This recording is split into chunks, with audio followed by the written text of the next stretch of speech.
Hello बच्चों, आज हम बात करने वाले हैं कक्षा 10 के mathematics chapter number 1 real numbers के बारे में। तो बच्चों आज बात करेंगे रियल नंबर।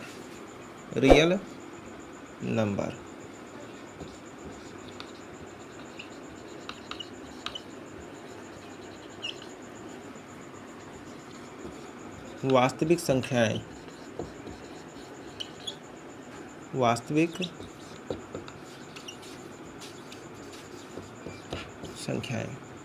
तो सबसे पहले बात करेंगे नंबर्स के बारे में। सबसे पहले किसकी बात करेंगे? नंबर्स के बारे में। तो नंबर्स के बारे में सबसे पहले बात करेंगे। नंबर्स संख्याएं। किसके बारे में बात करेंगे? नंबर्स के बारे में बात करेंगे। तो सबसे पहले बात करेंगे नेचुरल नंबर की। किसकी बात करेंगे? नेचुरल नंबर की, प्राकृत संख्याओं की।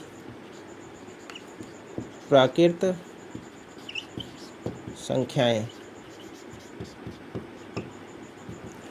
Natural number. नेचुरल नंबर की बात करेंगे तो नेचुरल नंबर किसे कहते हैं? ऐसी संख्याएं। और इसको किससे लिखते हैं? सबसे पहले ये समझ लो बच्चों, इसको जो लिखते हैं कैपिटल एन से लिखते हैं। किससे लिखते हैं? कैपिटल एन से लिखते हैं। और इसमें 1 2 3 4 5 डॉट। नेचुरल नंबर को कैपिटल एन से लिखते हैं और इसमें जो होता है गिनतियों का समूह होता है। किसका? गिनतियों का एक सेट होता है। ये मजला ब्रैकेट, हमेशा किसी समूह को मजला ब्रैकेट में लिखेंगे। किस ब्रैकेट में? मजले ब्रैकेट में लिखेंगे। ठीक है, तो इसमें अनंत तक क्यों लिखे? अनंत नहीं लिख सकते हैं बच्चों। ये क्या लिख रहे हो? नंबर, मतलब गिनती लिख रहे हो। क्या लिख रहे हो? काउंटिंग लिख रहे हो। ठीक है, इसमें गिनती का सेट लिख रहे हो। ठीक है, तो इसलिए इसको अनंत नहीं लिखेंगे। तो इसमें 1 2 3 4 5 6 7 8 9 10 ये सब क्या है? नेचुरल नंबर है। तो इसका थ्योरी किसने दिया था? पाइनोज ने दिया था। इसका थ्योरी किसने दिया था? पाइनोज ने अपने थ्योरी में क्या लिखा? पाइनोज ने लिखा ऐसी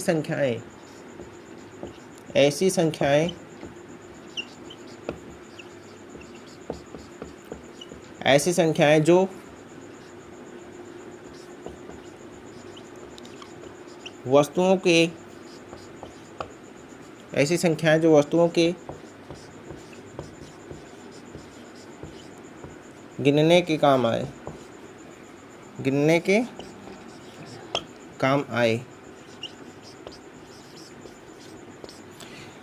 मतलब ऐसी संख्याएं जो वस्तुओं के गिनने के काम आए क्या कहलाएंगे? नेचुरल नंबर कहलाएंगे। क्या कहलाएंगे? नेचुरल नंबर कहलाएंगे। और इसको किससे प्रदर्शित करते हैं? कैपिटल एन से प्रदर्शित करते हैं। और इस सेट में क्या होगा? यही नेचुरल नंबर होंगे। 1 2 3 4 5 6 7 8 ये सब क्या रहेंगे? Natural number dot. ठीक है, अब इसको सिंपल भाषा में ऐसे भी कह सकते हो कि गिनने वाली संख्या को क्या कहते हैं? नेचुरल नंबर कहते हैं। तो पाइनोज ने अपने थ्योरी में क्या दिया कि ऐसी संख्याएं जो वस्तुओं के गिनने के काम आए उसको क्या बोलेंगे?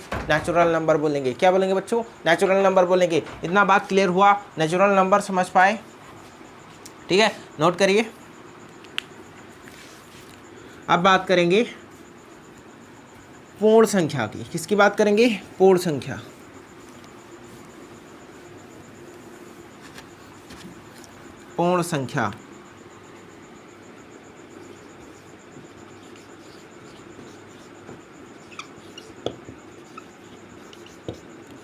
पूर्ण संख्या होल नंबर।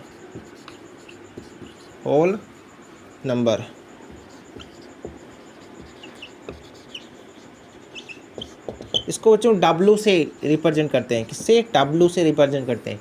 नेचुरल नंबर में अगर आप 0 को शामिल कर लो तो वो क्या बन जाएगा? होल नंबर बन जाएगा। नेचुरल नंबर में 0 को शामिल कर लो तो क्या बन जाएगा? होल नंबर, पूर्ण संख्या बन जाएगा। बस इतना ही अंतर है। बाकी नेचुरल नंबर अभी आप पढ़ चुके हो। तो नेचुरल नंबर क्या है? 1 0 प्लस नेचुरल नंबर 1 2 3 4 5 6 डॉट। ये W हो गया। अब इसको क्या कहेंगे बच्चों? पूर्ण संख्या कहेंगे। मतलब ऐसी संख्याओं का ऐसा समूह जिसमें क्या है, इसमें क्या कर लिया गया है, जीरो को शामिल कर लिया गया है, जीरो को केवल शामिल कर लिया गया है, उसके बाद में क्या है, नेचुरल नंबर है। बस इतना ही अंतर है। पूर्ण संख्या किसे कहेंगे, जिसमें जीरो को शामिल कर लिया जाए। नेचुरल नंबर प्लस ज़ीरो तो क्या कहलाएगा, होल नंबर कहलाएगा। इतना बात क्लियर है ना। अब ये बात आपको ध्यान रखना है कि नेचुरल नंबर में अगर आप जीरो को शामिल करते हो, नेचुरल नंबर में जीरो शामिल हो गया तो क्या हो गया, होल नंबर। नेचुरल नंबर में जीरो शामिल हो जाएगा तो क्या कहलाएगा, होल नंबर, पूर्ण संख्या कहलाएगा। इतना बात क्लियर है, नोट करिए। पूर्ण संख्या हो गया। चलिए अब बात करते हैं इंटीजर्स की। इसकी बात करेंगे, इंटीजर्स।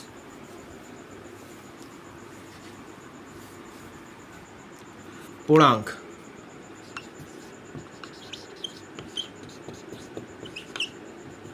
इंटीजर्स।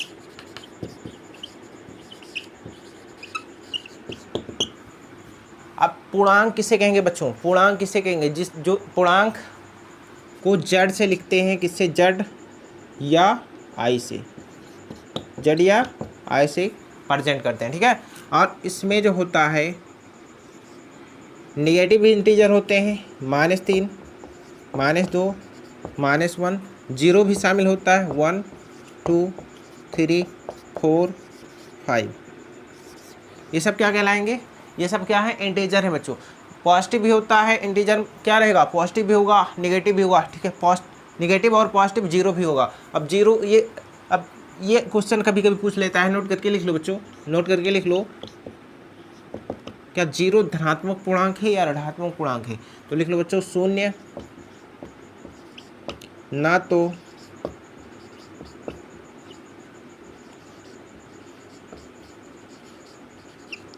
धनात्मक और ना ही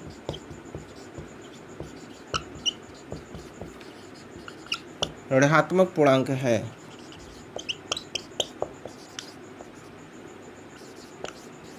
ऐसा क्यों लिखे बच्चों, कभी -0 लिखा मिला है आपको, नहीं मिला है ना। कभी +0 लिखा मिला है, नहीं मिला है। इसलिए क्या है, शून्य ना तो धनात्मक और ना ही ऋणात्मक पूर्णांक है। ये बात आपको ध्यान रखना है, ठीक है। हो गया। चलिए अच्छा, आपसे हम कुछ पूछ रहे हैं, ये बताइए √4 क्या है, बताओ √4 क्या है। आपसे हमने 2 पूछ लिया, 2 क्या है, तो 2 कहोगे आप सब लोग कहोगे कि ये नेचुरल नंबर भी है, क्या है, नेचुरल नंबर है, और होल नंबर भी है, पूर्ण संख्या भी है। क्या ये जड़ भी है, हाँ जड़ भी देखो जड़ में भी आ रहा है ना 2, तो ये भी क्या है, जड़ में भी है। तो 2 क्या है, नेचुरल नंबर भी है, होल नंबर भी है, और देखो 2 क्या है, नेचुरल नंबर भी है, 2 क्या है, होल नंबर भी है, और 2 क्या है, पूर्णांक भी है, इंटीजर भी है। बात समझ पाए। जैसे हमने पूछा 10 क्या है, तो आप लोग कहोगे 10 नेचुरल नंबर भी है, होल नंबर भी है, और इंटीजर भी है, पूर्णांक भी है, ठीक है। तो नेचुरल नंबर भी है, होल नंबर भी है, और पूर्णांक भी है। ये बात क्लियर हुआ। ऐसे हमने आपसे पूछा √4, इसको √4 क्या है, नेचुरल नंबर है, होल नंबर है, या इंटीजर है।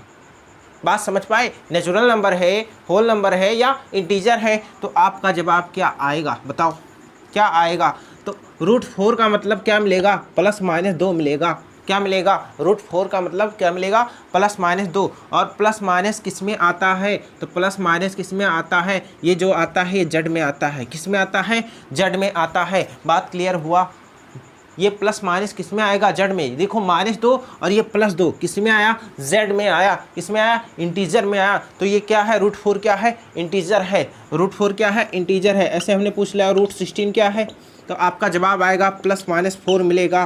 क्या मिलेगा, +-4 मिलेगा। इसका मतलब √16 क्या है, ये क्या है, इंटीजर है। क्या है, इंटीजर है। +4 इसमें आए, देखो -4 और +4 दोनों आएंगे ना, तो ये क्या है, इंटीजर है। अब इंटीजर का बात समझ में आया, क्लियर, ठीक है। प्रदर्शित करते हैं क्यू से, कैपिटल क्यू से प्रदर्शित करते हैं। और ये क्या होता है, रेशनल परिमेय संख्याएं P/Q के रूप में हो। किस रूप में है, P/Q के रूप में हो, ठीक है। ऐसी संख्याएं जो p बटे q के रूप में होती हैं और q जहां होता है 0 के बराबर नहीं होता। और p और q किस में बिलोंग करेंगे, तो ये ध्यान रखना है आपको, p और q जो होंगे वो इंटीजर में बिलोंग करेंगे। किस में बिलोंग करेंगे, इंटीजर का मतलब आप समझ पाए हो ना, पूर्णांक का मतलब आप समझ पाए हो ना, माइनस भी होगा, प्लस भी होगा और 0 भी होगा, ठीक है। तो p और q में बिलोंग करेंगे, तो p और q में बिलोंग करेंगे और q जो होगा वो 0 के बराबर नहीं होगा। ये बात आपको ध्यान रखना है। q जो होगा कैपिटल Q बराबर क्या लिखेंगे, ये एक सेट के फॉर्म में p बटा q। p और q कहाँ बिलोंग करेंगे, इंटीजर्स में। कहाँ बिलोंग करेंगे, इंटीजर्स में। और q जो है 0 के बराबर नहीं होगा। q किसके बराबर नहीं होगा, 0 के बराबर नहीं होगा। इसे क्या कह देंगे, इसे कहेंगे परिमेय संख्याएं। क्या बोलेंगे बच्चों, परिमेय संख्याएं बोलेंगे। इतना बात क्लियर है, इतना बात क्लियर है। तो इसका मतलब क्या लिखेंगे, फर्स्ट नंबर लिखेंगे p बटा q का रूप, p बटा q रूप भिन्न रूप या भिन्न रूप में लिखा जा सकता है, भिन्न रूप या भिन्न रूप या भिन्न के रूप में, भिन्न के रूप में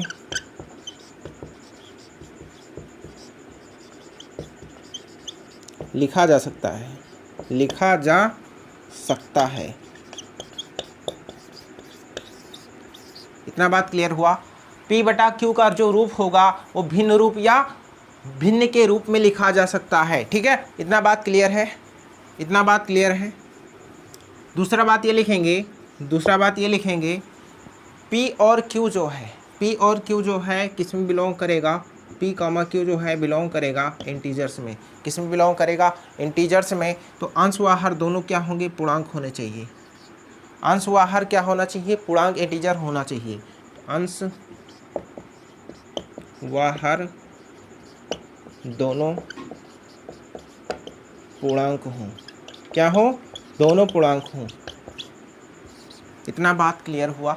इसको आप नोट करिए, फिर आगे चलते हैं, ठीक है। इसको आप नोट करिए। परिमेय संख्या किसे कहेंगे, समझ लो। इसको प्रदर्शित करेंगे कैपिटल Q से, p बटा q के रूप में लिखा जा सके उससे क्या कहेंगे, परिमेय संख्याएं। जहां p और q क्या होंगे, इंटीजर होंगे, पूर्णांक होंगे। और q किसके बराबर नहीं होगा, 0 के बराबर नहीं ले सकते हो, ठीक है। और पहला बात क्या लिखेंगे, अब इसका मतलब क्या लिखेंगे, पहला बात p बटा q का रूप होना चाहिए। ये आपके दिमाग में आना चाहिए, p बटा q का रूप होना चाहिए, तभी वो रैशनल नंबर कहलाएगा। अगर p बटे q के रूप में नहीं है तो रैशनल नंबर नहीं कहलाएगा। तो फर्स्ट आपके दिमाग में आना चाहिए कि p बटा q का रूप होना चाहिए। और भिन्न रूप यहाँ लिख दिए, ठीक है। p और q किस में बिलोंग करना चाहिए, p और q जो होगा वो इंटीजर होना चाहिए। क्या होना चाहिए, इंटीजर होना चाहिए। अंश व हर दोनों क्या हो, इंटीजर हो। लिख दिए है ना, यहाँ पे लिखा हुआ अंश व हर दोनों क्या हो, इंटीजर हो। ये आपके दिमाग में छप जाना चाहिए। और तीसरा बात ये लिखना है, यहाँ पे लिख देना है, ठीक है। तीसरा बात ये लिखना है कि p बटा q का रूप और रूप है ना, लेकिन ये q जो है 0 के बराबर नहीं होना चाहिए। तो तीसरा बात ये लिखेंगे q जो है नॉट इक्वल टू 0 होना चाहिए। q को 0 नहीं ले सकते, हर शून्य नहीं हो सकता, ठीक है। हर शून्य नहीं हो, हर शून्य क्या हो, नहीं हो। ये बात आपको दिमाग में रखना है। रैशनल नंबर, कोई रैशनल नंबर आपसे पूछेगा तो आपको 3 बातें याद रखना है। क्या याद रखना है, p बटा q का रूप हो, p बटा q का रूप हो, p q क्या हो, पूर्णांक हो, इंटीजर हो। p और q क्या हो, इंटीजर हो। और q किसके बराबर ना हो, 0 के बराबर ना हो। तो ऐसे नंबर्स को क्या बोलेंगे, रैशनल नंबर्स बोलेंगे। क्या बोलेंगे, रैशनल नंबर बोलेंगे, ठीक है बच्चों। अब इसका एग्जाम्पल करते हैं, नोट करिए इसको आप, ठीक है। एग्जाम्पल करवाते हैं, ठीक है, हो गया। चलिए एग्जाम्पल बताते हैं, इसका क्या बताते हैं, example.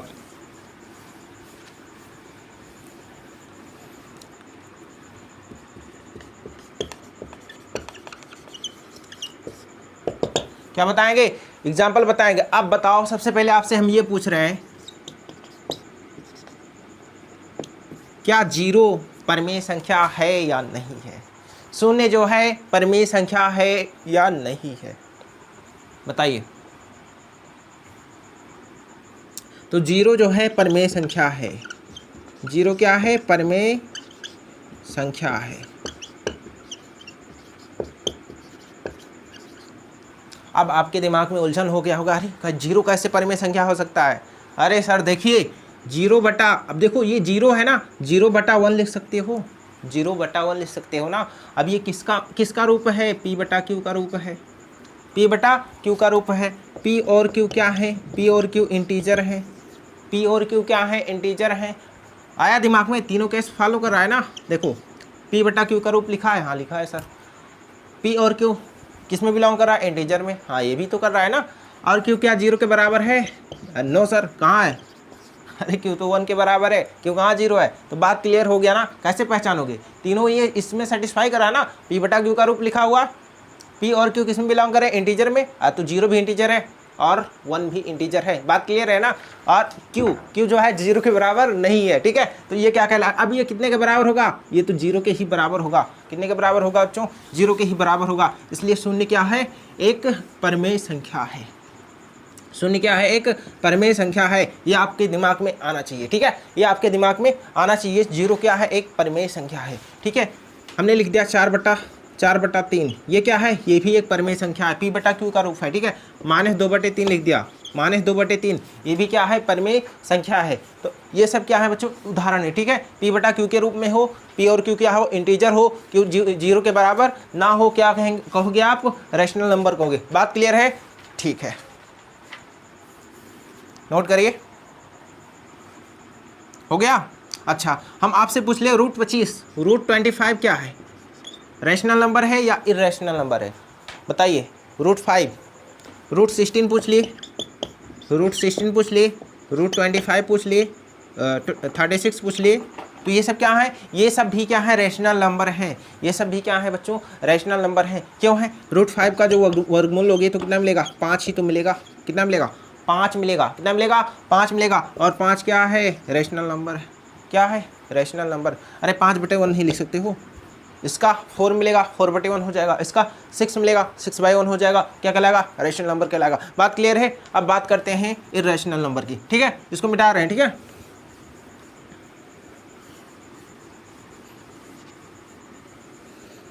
Irrational number,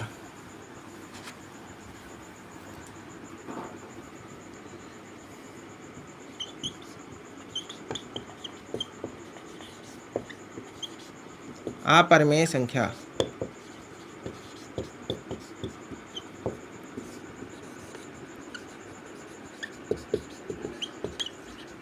irrational number, irrational number. अपरमेय संख्या की बात करेंगे तो ऐसी, यहाँ देखो बच्चों, ऐसी संख्याएं क्या लिखेंगे, ऐसी संख्याएं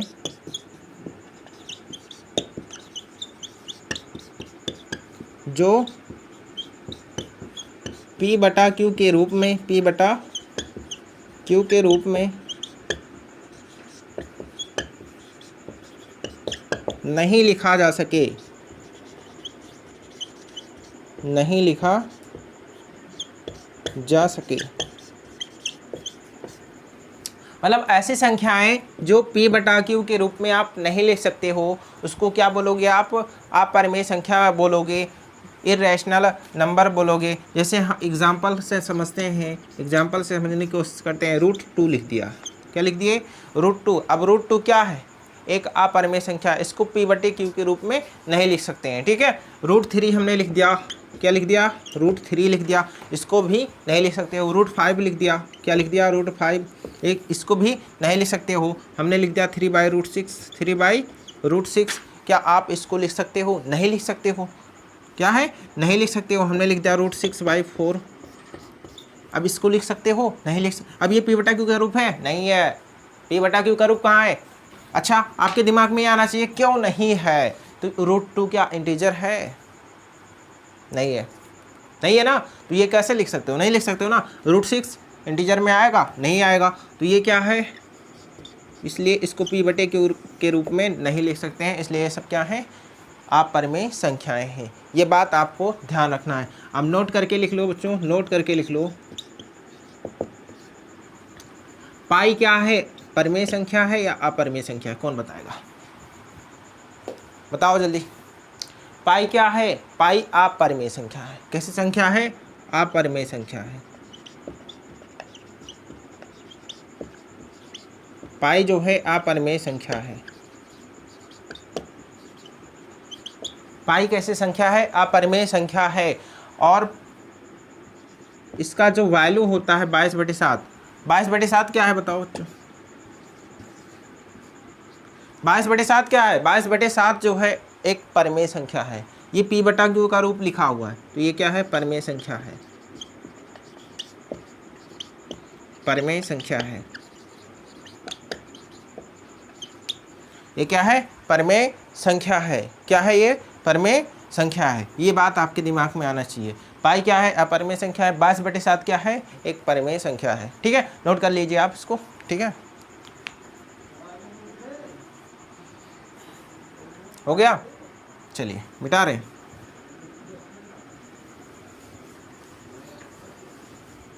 अब बात करेंगे रियल नंबर की। रियल नंबर की।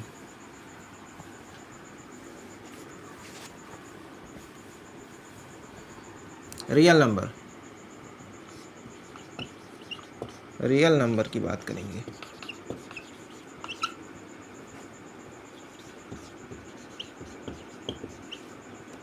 वास्तविक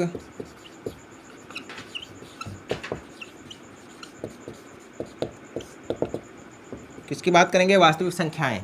तो रियल नंबर उसे कहेंगे जो परिमेय संख्या तथा अपरिमेय संख्याओं से मिलकर बने होते हैं, उसको क्या कहेंगे? वास्तविक संख्या कहेंगे। क्या कहेंगे? वास्तविक संख्या। तो क्या कहेंगे? ध्यान से समझो बच्चों। परिमेय संख्या, परिमेय संख्या प्लस अपरिमेय संख्या।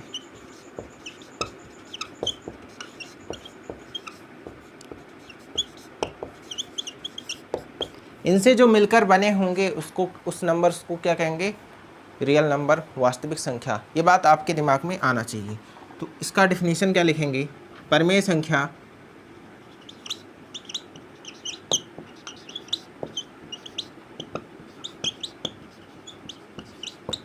परिमेय संख्या तथा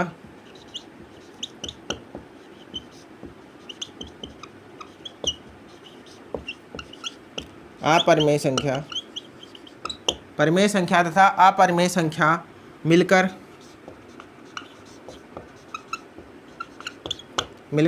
वास्तविक संख्या का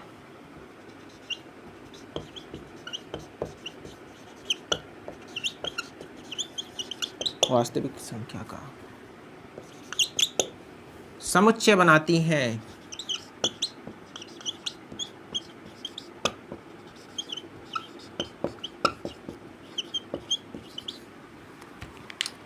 क्या लिखोगे आप? परिमेय संख्या प्लस अपरिमेय संख्या, यानी परिमेय संख्या और अपरिमेय संख्या मिलकर क्या बनाई है? रेशनल रियल नंबर, यानी वास्तविक संख्या का एक सेट बनाती हैं, समुच्चय बनाती हैं। ठीक है, ये बात आपके दिमाग में आना चाहिए। अगर आप परिमेय संख्या और अपरिमेय संख्या का एक सेट बना दोगे तो उसको क्या बोलोगे आप? रियल नंबर बोलोगे। क्या बोलोगे आप? Real number. इसको रियल नंबर को रिप्रेजेंट किससे करते हैं? कैपिटल आर से। किससे रिप्रेजेंट करेंगे? कैपिटल आर से। ये आपके दिमाग में आना चाहिए। ठीक है, ये बात क्लियर हुआ? ये क्या है? Real number. अगर परिमेय संख्या और अपरिमेय का संख्या का एक सेट बना दोगे तो उसे क्या बोलोगे? Real number. ठीक है, नोट करिए। सेह अभाज्य संख्या, सेह अभाज्य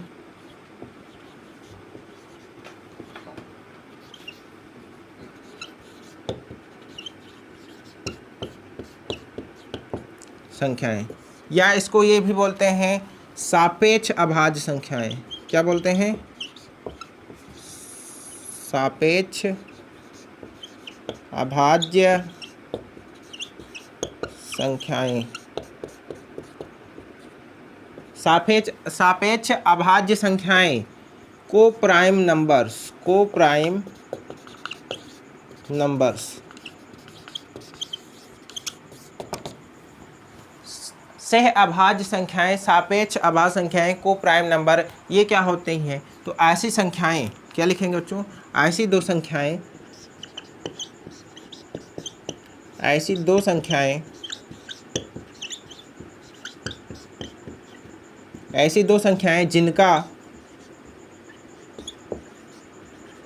HCF highest common factor, HCF जिनका SCF का मतलब आप समझ पाए, SCF का अभिप्राय होगा म स प, क्या होगा म स प, कितना हो, 1 हो। ये आपके दिमाग में आना चाहिए। और लिख दें, पूरा लिख दें, 1 होता है, ठीक है। चलिए, ऐसी दो संख्याएं जिनका HCF म स प 1 होता है क्या कहलाएगा? सह अभाज्य संख्याएं या सापेक्ष अभाज्य संख्याएं को प्राइम नंबर्स कहलाएंगे, ठीक है। उदाहरण से समझते हैं इसको, को प्राइम नंबर को, ठीक है। जैसे हमने ले लिया 16 और 25, एग्जाम्पल में समझना, 16 और 25 का अगर HCF 1 हो गया तो ये क्या कहलाएगा? ये सह अभाज्य संख्याएं हैं। कैसे पहचानोगे कि ये को प्राइम नंबर्स है या नहीं है? तो बहुत ही देखो, जिनका दो संख्याएं ऐसी लेना है जिनका HCF 1 हो जाए, आपको तुरंत बताना ये को प्राइम नंबर से क्या है, को प्राइम नंबर से आपके दिमाग में छप जाना चाहिए। तो ये 16 है ना, तो 16 का भाज्य गुणनखंड करेंगे तो 2 गुणे 2, 2 गुणे 2 और गुणे 2, 2 दूना 4, 2 दूना 8, 2 दूना 16। और 25 का करेंगे तो क्या 5 गुणे 5 मिलेगा, 5 गुणे 5 मिलेगा। अब इसमें 1 का भी मल्टीपल है, इसमें 1 का है। अब इसमें देखो कॉमन क्या दिख रहा है, कॉमन क्या दिख रहा है इसमें कॉमन 1 दिख रहा है, क्या दिख रहा है? कॉमन 1। तो इसका HCF क्या मिलेगा? HCF 1 मिलेगा। ये आपके दिमाग में आना चाहिए। जो कॉमन है दोनों में जो कॉमन है वही इसका HCF होता है, ठीक है। तो दोनों में 1 कॉमन है तो HCF कितना हो गया? 1। तो ये क्या है? एक को प्राइम नंबर है। 16 और 25 क्या है? को प्राइम नंबर है। 16 और 25 क्या है? को प्राइम नंबर्स है। तो जैसे हमने दूसरा एग्जाम्पल ले लिया 36 और 69, इसमें आपको बताना है ये क्या को प्राइम नंबर है। तो ऐसे आप कह नहीं सकते हो, तो क्या करोगे? तुरंत आपको अभाज्य गुणनखंड करना है। 2 गुणे 2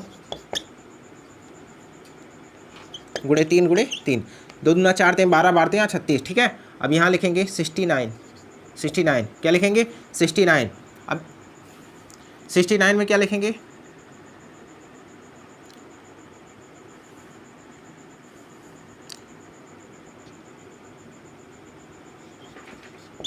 तीन लिख देंगे और 23 तियाँ 69, 23 तियाँ कितना होता है? 69, 23 तियाँ क्या होता है? 69। अब यहाँ ध्यान से देखेंगे 36 और 69 क्या है। अब इसमें देखो बच्चों, यहाँ जो है 3 का कॉमन दिख रहा है, ये देखो 3 से 3 कॉमन है, 3 से 3 क्या है? कॉमन है। 3 से जब 3 कॉमन है तो इसका HCF कितना मिल गया?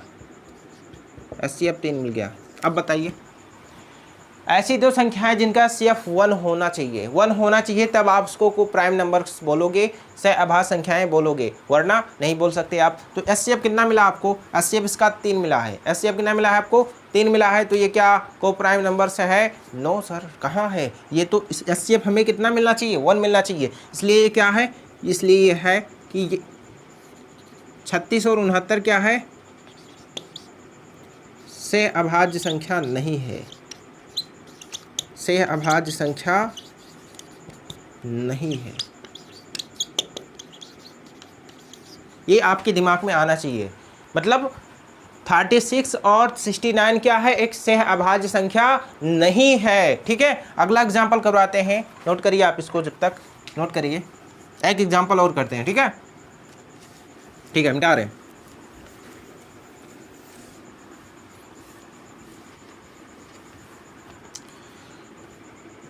नेक्स्ट एग्जाम्पल है 75 और 32। इसको बताओ आप कि यह सह अभाज्य संख्या है, ठीक है। तो पहले क्या करेंगे? अभाज्य गुणनखंड इसका करेंगे। तो ये कितने से कटेगा? ये 3 से कटेगा। 25 तियाँ 75, कितना? 25 तियाँ 75। अब 5 बचा तो 25 और 25। देखो 3 से काटे 25 आया, फिर 5 से काटे 5 आया, फिर 5 से काट दिए 1 आ गया, ठीक है। बात क्लियर है ना? अब 32 को काटेंगे, 2 से कटेगा, हाँ कटेगा, 2 से कटेगा, ये पूरा 2 से कटेगा, ठीक है। कितनी बार लिखेंगे? 2 दूना 4, 2 दूना 8, 2 16 और 16 दूना 32। अब इसका HCF लेंगे। HCF वही होगा, HCF क्या होगा? वही होगा जो इसमें कॉमन हो। इसमें 1 भी कॉमन है। कितना कॉमन है? 1 कॉमन है। तो HCF इसका कितना मिल जाएगा? 1। इसमें कुछ कॉमन है? नहीं है। यहाँ पे 3 है, 2 नहीं कॉमन है, 5 2 नहीं है, 3 2 नहीं है, 5 2 नहीं है, ठीक है। तो HCF कितना मिलेगा? 1 मिलेगा। तो क्या बताएंगे आप कि 75 और 32 क्या है? बताओ 32 क्या है? को प्राइम नंबर, से अभाज्य संख्याएं, से अभाज्य संख्याएं हैं।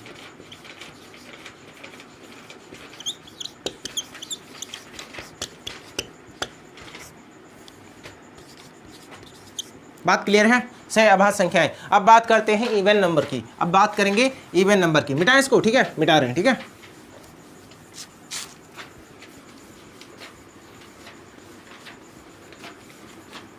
अब बात करते हैं इवन नंबर, सम संख्याएं।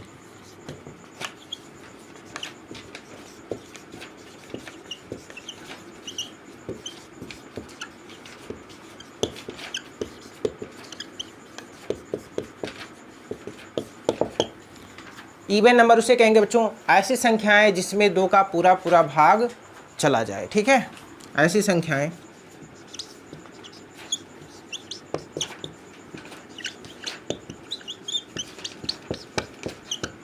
जिनमें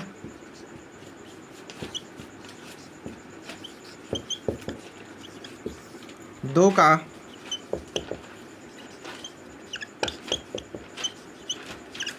पूरा पूरा भाग जाए,